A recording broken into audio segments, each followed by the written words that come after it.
Hello, and welcome to the Narrowing Path, walking the spiritual walk.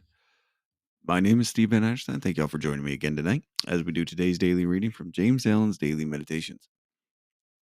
This will be fresh to you and fresh to me. You get my genuine response, reactions, observations, what I relate to about the reading, because this will be the first time that I hear it or read it right here on this podcast with y'all. So I'm looking forward to it. And it was a fantastic reading about meditation and the actual practice of living spiritually. And that's the only way this works. Meditation is the way we seek direction, contact, guidance, maybe a better way to say it. And then the practice of living. You live in a spiritual way of life, you practice these virtues and principles. So I'm excited to see what today's brings us. So here we go. This is December 10th reading from James Allen's Daily Meditations. He only has truth who has learned it by practice. He who wishes to acquire truth must practice it. He must begin at the very first lesson in self control, thoroughly master it, and then pass on to the next and to the next until he attains to the moral perfection at which he aims. It is common with men to imagine that truth consists in holding certain ideas or opinions. They read a number of treatises and then form an opinion which they call truth. Then they go out and about disputing with their fellow men in order to try to prove that their opinion is the truth.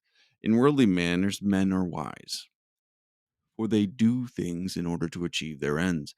But in spiritual things, they are foolish, for they merely read and do not do things, and then imagine they have acquired truth. He only has truth whose life shows it forth in pure and blameless conduct. Ow. Ow. Treatises. Sorry about that. I stumbled over that word there, but that was me. We're gonna start with that off the bat.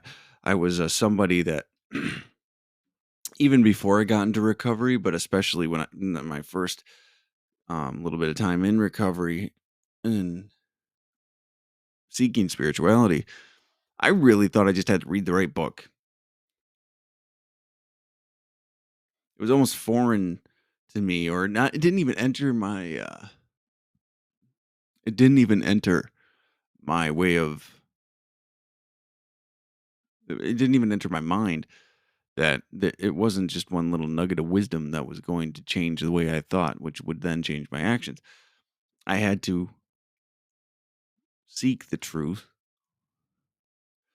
and then I had to know the truth through practicing it. There's no piece of information that's really going to replace actually living differently.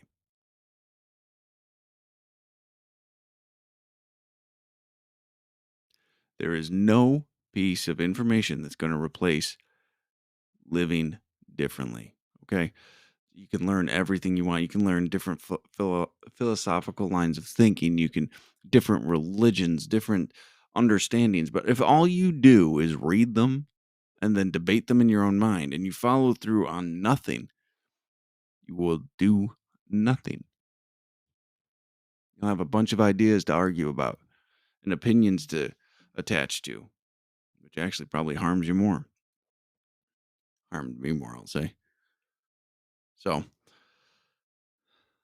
I like this one quite a bit. I'd say it's one people don't like to hear, right? They just want to read something real quick and have their mind changed. They don't want to go through the legwork, the heavy lifting of actually changing their actions and practicing that self control first so they can then change the thoughts behind it to see where it's actually coming from, right? No, they just, like I did, want just that nugget of wisdom that would change everything.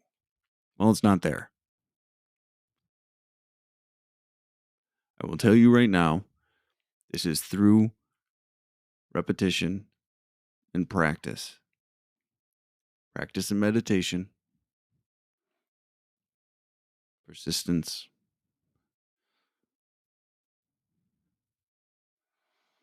All right, let's start again at the beginning here. He only has truth who has learned it by practice. There we go. You only have truth. You only truly know truth when you have learned it by practice. Practice in your actions, in your living, and your thinking, right? Practicing truth in this material world is crucial. It's the utmost importance to do things differently, which sounds self evident. You know, do you think it'd be knowledge easily found? But it's not. It's not. All right, the main body of it now. Excuse me. Excuse me. He who wishes to acquire truth must practice it. You can have intellectual understanding, but to actually have truth, you must practice it. He must begin at the very first lesson in self control. That's where it has to start. Your physical actions have to change first. You know, I say it on here often, and I stand by it. A change in physical action without the next step of a change in mindset will only be a temporary change in action because you're not actually doing the work to live differently, right? Like you're taking different actions, but if your thinking doesn't begin to change, if you don't start actually making an effort to change the thoughts that are behind those actions that you wanted to take, right? Because you got to take a look at those. Like if you wanted to lie and you had to intentionally be honest, why did you want to lie? You have to look at this. This is where this becomes difficult for some, including myself, because that's the hard part, right? They call it in sobriety white knuckling it when you just put down the drink or the drug. You don't change how you think because you're just miserable and you're living the same painful life, but you've taken away the only thing that you knew how to use to feel better. If you don't take the step to change your thinking, you will go back to the old behavior. That's what in 12-step work, their 12-step recovery rooms mean when they say spiritual awakening. It's a perspective shift, it's an understanding, it's a connection with the God of your understanding. Practice.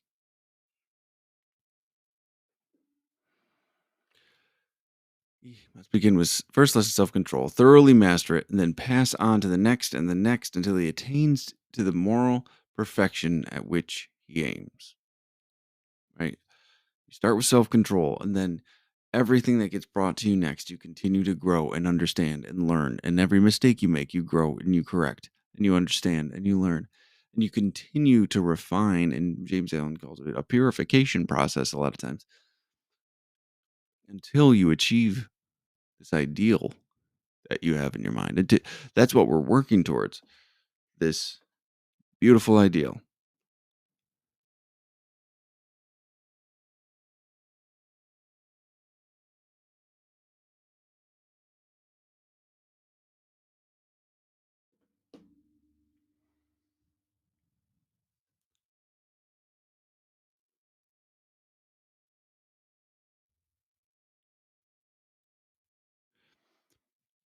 It is common with men to imagine that truth consists in holding certain ideas or opinions, right? People believe that truth is grounded in just a perspective or in a book.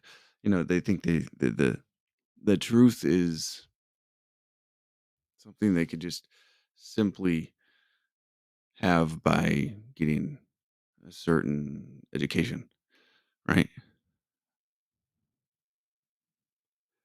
That's what many think it is. But my experience has been much different than that. My experience has been truth has to be known, has to be lived. Everything else is deceitful, almost. Everything else is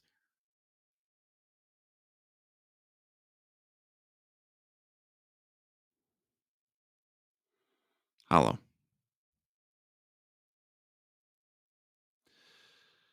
They read a number of treatises and then form an opinion which they call truth. Then they go about disputing with their fellow man in order to try to prove that their opinion is the truth. This is what a lot of us like to do. We look at a situation, read something, read a couple of things, form our own opinion, then go say it's truth, right? And go have a debate with people about it when we have no idea or even understanding about it. We have no lived experience with it. We're not present in it. We don't participate in it. There's a lot of things that we have to check out and we have to investigate here. But what we like to do is make ourselves feel better by telling ourselves we know the right answer, but not because we've lived it, but because we read something,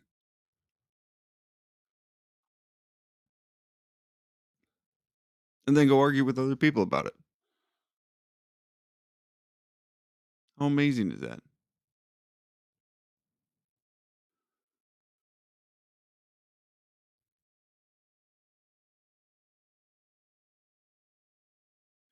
And one thing James Allen talks about a lot is we have to detach from our opinions. We have to we have to sacrifice our opinions too, because we'll get attached to those, and that's our ego and our selfishness and self-centeredness getting wrapped up. So, really, this this intellectual pursuit of truth is another opinion we just get attached to. Then we just argue with others about it. Like, there's no love or God wrapped up in this intellectual truth. It's only found in living. In worldly matters, men are wise, for they do things in order to achieve their ends. But in spiritual things, they are foolish, for they merely read and do not do things. And then imagine they have acquired truth. It's kind of amazing when you think about it with this perspective.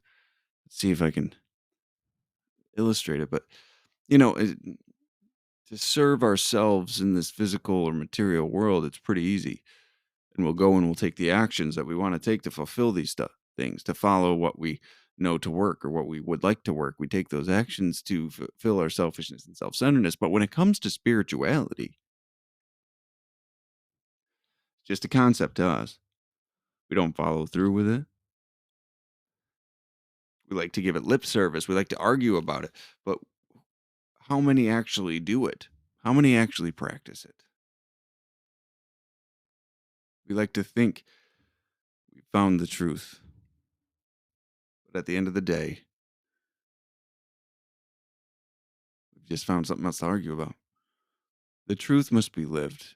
And this is what I love about this last line here is how we know, how others know who has actually found truth, who has truth. He only has truth whose life shows it in, excuse me, he only has truth whose life shows it forth in pure and blameless conduct, right? This person's life will reflect it. Their demeanor will reflect it. Their perspectives will reflect it. It's a way to live. Truth is a way to live. It's a experience. It's a practice. It's not an idea. And once you align with this truth, it shows up in every area and it's noticeable. It's so noticeable. And it's something that many people want.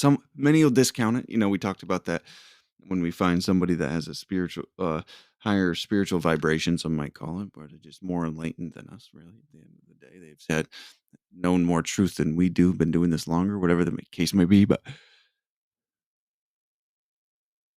we usually judge them, right? Or we can respect them and try to learn from them. But a lot of time it's judgment and just think they don't live in the real world and things like that. At least that was my excuses. If they had my life, they wouldn't be like that either. Which is so funny because now knowing what I know, many that have found this path have gone through my type difficulties similar to mine. How arrogant and ignorant was I to say that? That those people that have found peace just didn't know my turmoil. How childish. But all right. here we go. That's the end of today's reading, December 10th. I am really enjoying December so far. It's been a great month, and it's just going to round out this year perfectly from the way it's going. So I'm excited to see how it finishes out the next couple of weeks. So thank you all for joining me tonight, though. And I am definitely looking forward to it. So until next time, thanks.